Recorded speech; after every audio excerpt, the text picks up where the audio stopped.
أعوذ بالله من الشيطان الرجيم. بسم الله الرحمن الرحيم.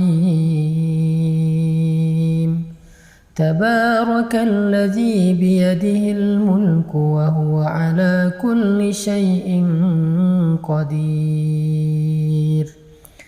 الذي خلق الموت والحياة ليبلوكم أيكم أحسن عملا وهو العزيز الغفور. الذي خلق 7 سماوات طباقا ما ترى في خلق الرحمن من تفاوت فارجع البصر هل ترى من فطور ثم ارجع البصر كرتين ينقلب إليك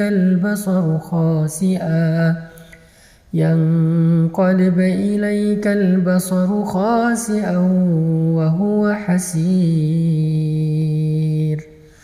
ولقد زينا السماء الدنيا بمصابيح وجعلناها رجوما للشياطين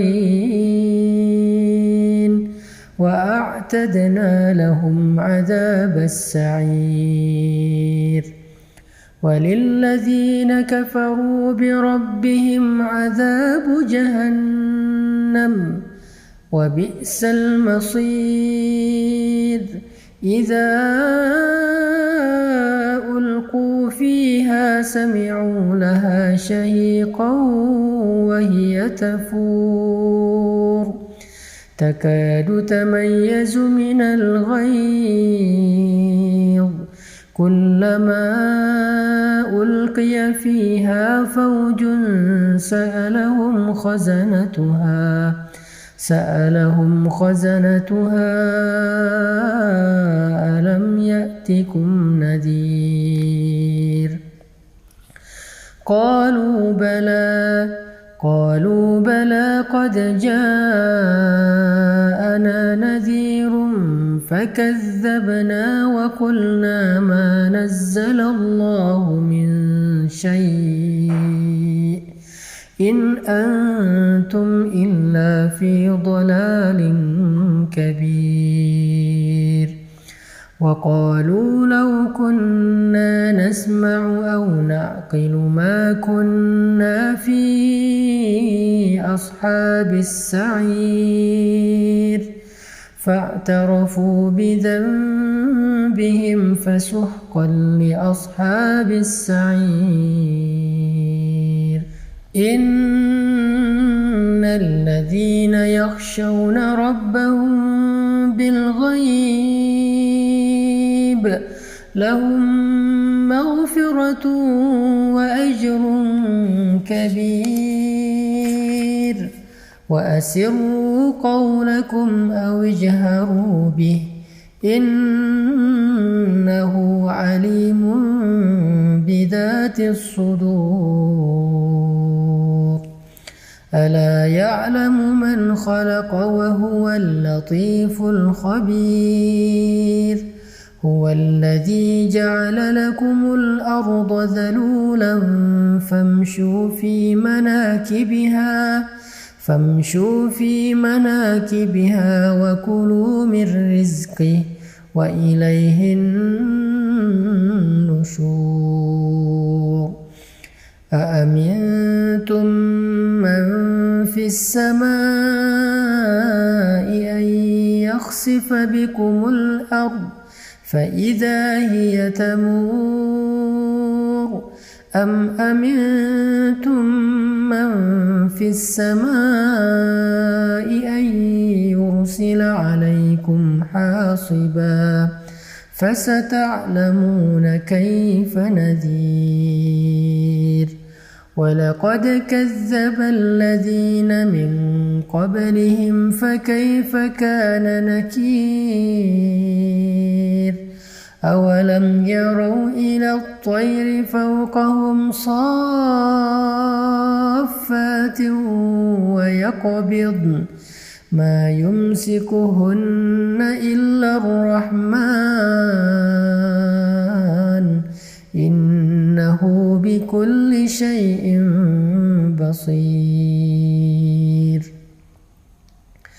أمن هذا الذي هو جند لكم ينصركم من دون الرحمن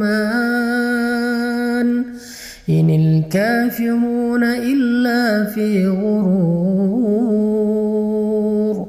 أمن هذا الذي يرزقكم إن أمسك رزقه بل لجوا في عتو ونفور أفمن يمشي مكبا على وجهه أهدى أمن يمشي سويا على صراط مستقيم قل هو الذي أنشأكم وجعل لكم السمع والأبصار والأفئدة قليلا ما تشكرون قليلا ما تشكرون قليلا ما تشكرون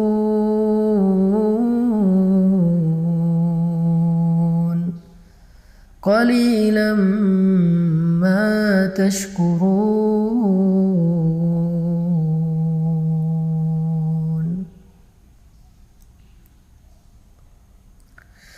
قل هو الذي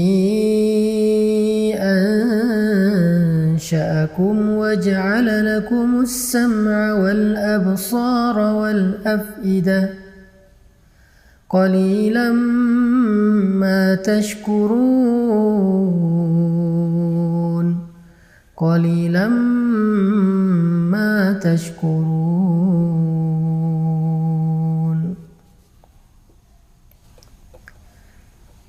Katakanlah, dialah yang telah menciptakan kalian, lalu menjadikan untuk kalian pendengaran, penglihatan, dan hati, dan akal pikiran. Tetapi sedikit sekali dari kalian yang mensyukurinya. Ini ayat kita banget ya, karena kita juga sering ngerasa pendengaran kita belum dipakai untuk ibadah, penglihatan kita belum dipakai buat ibadah, dan pikiran kita juga masih jarang banget dipakai buat ibadah. Kita malah lebih sering memakai telinga dan pendengaran kita buat dosa. Kita sering menjadikan pandangan kita itu hanya melihat hal-hal yang dilarang oleh Allah. Dan pikiran kita sering lupa kepada Allah. Kita sering ingat hal-hal yang lain, kita ingat makhluk, kita terus ingat orang yang kita cintai, tapi kita sering lupa sama Allah. Itulah kenapa kita dikatakan qalilan ma tashkurun, sedikit sekali yang mampu kita syukuri dari nikmat-nikmat Allah. Ini salah satu renungan penting di surat Al-Mulk. Qalilan ma tashkurun, qalilan ma tashkurun. Qul huwallazi zara'akum fil ardi wa ilayhi tuhsyarun wa yaquluna mata hadzal wa'du in kuntum sadiqin. Qul innamal ilmu 'indallahi wa innama ana nadhirun mubin. فلما رأوه زلفة سيئت وجوه الذين كفروا وقيل هذا الذي كنتم به تدعون قل أرأيتم إن أهلكني الله ومن معي أو رحمنا فمن يجير الكافرين من عذاب أليم. هو الرحمن آمنا به وعليه توكلنا فستعلمون من هو في ضلال مبين قل أرأيتم إن أصبح ماؤكم غورا فمن يأتيكم بماء معين. Di ayat terakhir ini Allah nanya sama kita tentang kekuasaannya. Karena Allah pengen kita nggak ragu sama sekali tentang Allah itu maha kuasa. Allah itu bisa apa aja yang dia kehendaki. Sehingga harusnya kita berserah diri kepada Allah. Makanya Allah nanya di ayat terakhir, coba kalian sebutkan, kalau sumur kalian menjadi kering, kalau tanah kalian menjadi gersang, kalau sungai-sungai kalian nggak lagi mengalir, maka siapa yang mendatangkan untuk kalian air yang jernih? Siapa yang menurunkan hujan?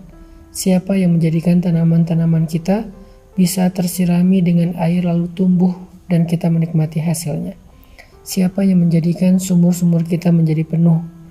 Allah Subhanahu wa Ta'ala, Maha Kuasa, memelihara kita. Itu Allah baru ngasih satu contoh, yaitu air ketika kita dalam musim kemarau yang panjang. Kalau dalam contoh ini aja kita yakin bahwa Allah Maha Kuasa, Allah lah yang selama ini ngasih kita rezeki, ngasih kita pemeliharaan. Terus kenapa kita nggak berserah diri aja sama Allah Subhanahu Wa Taala sehingga hati kita menjadi tenang? Kenapa kita nggak memperbaiki hubungan kita dengan Allah sehingga ketika kita butuh Allah, Allah akan membantu kita? Makanya Allah bertanya tentang surat Al-Mulk, surat tentang kekuasaan Allah. Allah nanya, kalau sumur kalian kering, siapa yang mendatangkan kalian air yang jernih? Itu adalah pertanyaan akidah yang kita hanya bisa menjawabnya dengan iman, bukan dengan lisan. Yakin gak kita yang mendatangkan air itu Allah? Yakin gak kita bahwa yang memelihara itu Allah? Yakin gak bahwa yang memberi rezeki itu Allah? Sehingga kita gak boleh merasa kecil hati, putus asa hanya gara-gara kita kehilangan seseorang yang berpengaruh bagi kita. Hanya gara-gara kita kehilangan seseorang yang kita berharap dia bisa bantu kita. Hanya gara-gara kita ditinggalkan oleh makhluk. La, masih ada Allah bersama kita. Sehingga kalimat Nabi, la tahzan, innallaha ma'ana. Jangan khawatir kalau kita lapar. Jangan khawatir kalau kita sedang gak punya rezeki. Karena Allah yang mendatangkan air hujan, maka Allah juga yang bisa mendatangkan rezeki untuk kita. Kita baca sekali lagi dengan renungan akhir dari ayat surat Al-Mulk. Qul ara'aytum in asbaha ma'ukum ghawra faman ya'tikum bima'in ma'in. Sadaqallahul adzim.